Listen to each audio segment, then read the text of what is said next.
Got a little bit of good news. Do you want it? Okay.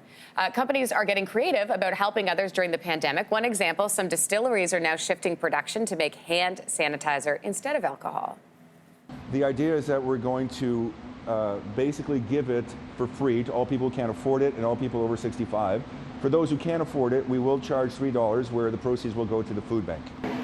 Toronto-based Spirit of York is one company making this shift. All the company needed was a recipe, Anne-Marie, some hydroperoxide, tiny bottles, of course. The distillery is already handing out the sanitizer. We're also hearing Dillon's small batch distillers in Beamsville, Ontario, is doing the same thing. They're giving sanitizer to local police, hospitals, and long-term care homes. I love all of these companies doing this. Yeah. Dillon's this week earlier put up a call out saying we have 1,000 bottles that we've made. We're willing to deliver them even for free to people who are essential workers. They went through 3,000 bottles. So they put up the call on social media saying, obviously, you've spoken of what we need, but there's places all over the country doing this. Medicine Hat in Alberta as well.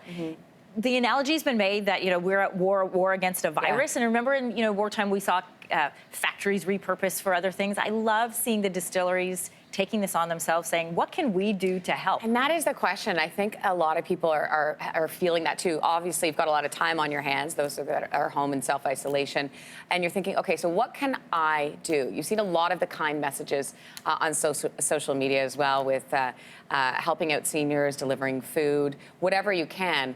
And it can be those small gestures too, or, just staying in touch with people that are by themselves at this point as well. Yeah, one of the things we just did, and we'll be starting to do next week because the kids are still home, is making a list of people that we can FaceTime who may not have family around, who can't connect with someone, or who just might want to hear from people. And we'll just sort of gather around. It takes 10, 15 minutes to do a quick FaceTime so everyone feels together.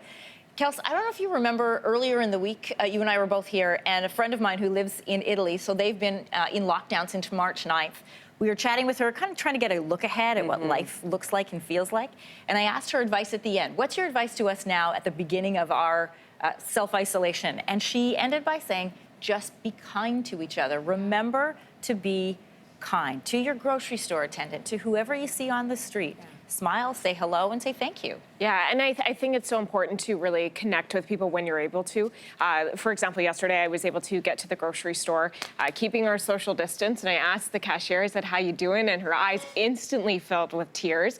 I mean, we're all nervous. We are all scared through this situation. We are in it together. If you are sitting at home thinking, what can I do? Please know that you are doing a service if you're able to stay home. If that's all you can do, if that's all you can afford to do, that is a great thing, and there is comfort in that. This will not be our forever. It might be for a long time, but it won't be our forever, and we will get back to a sense of normalcy. Thanks for watching. If you like this, be sure to subscribe here. And you can check out more Your Morning videos right here.